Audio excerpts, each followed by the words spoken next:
आप्पे, तर त्यासाठी यामध्ये टाकलेला आहे टोमॅटो टाकलेला आहे, गाजर टाकलेला आहे, कांदा टाकलेला आहे आणि हिरवी मिरची, कोथिंबीर, जिरी मोहरीची फोडणी आणि हिरवी मिरची पण त्या तेलामध्ये परतून घेतली थोडीशी, भरपूर सारी कोथिंबीर आणि कढीपत्ता असा बारीक चिरून तेलामध्ये परतून घेतलेला आहे आणि जिरी मोहरी, कोथिंबीर, कढीपत्ता, हिरवी मिरची, थोडेसे वाटाणे आपले हे फ्रोझन मटर टाकलेलं आहे,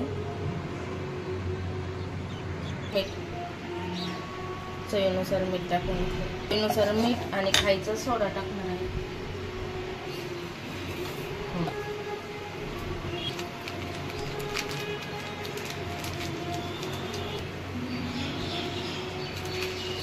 सोडा टाकून मिक्स करून घेते. तेल टाकून घेते आप्याच्या भांड्यामध्ये. धुवून घेतले हे भांड छान स्वच्छ. भाज्या आवडतात त्या टाकून घेऊन छान असे करून घ्यायचे आप्पे. तांदळाची आणि उडीद डाळ आणि थोडीशी हरभऱ्याची डाळ टाकून पीठ बनवून घेतलेलं आहे.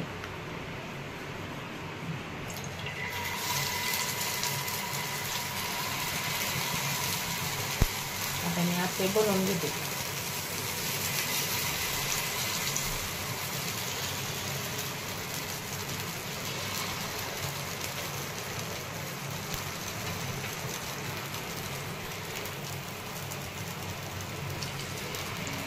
तर आता होऊन द्यायचे आहेत आप्पे.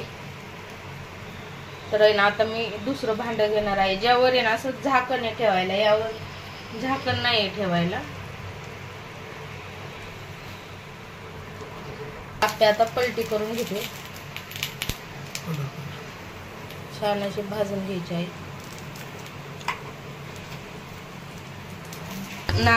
नारळाची चटणी बनवलेली आहे आप्यासोबत खाण्यासाठी तयार आहे. काढून घेते ताटामध्ये. तर या आप्पे खायला.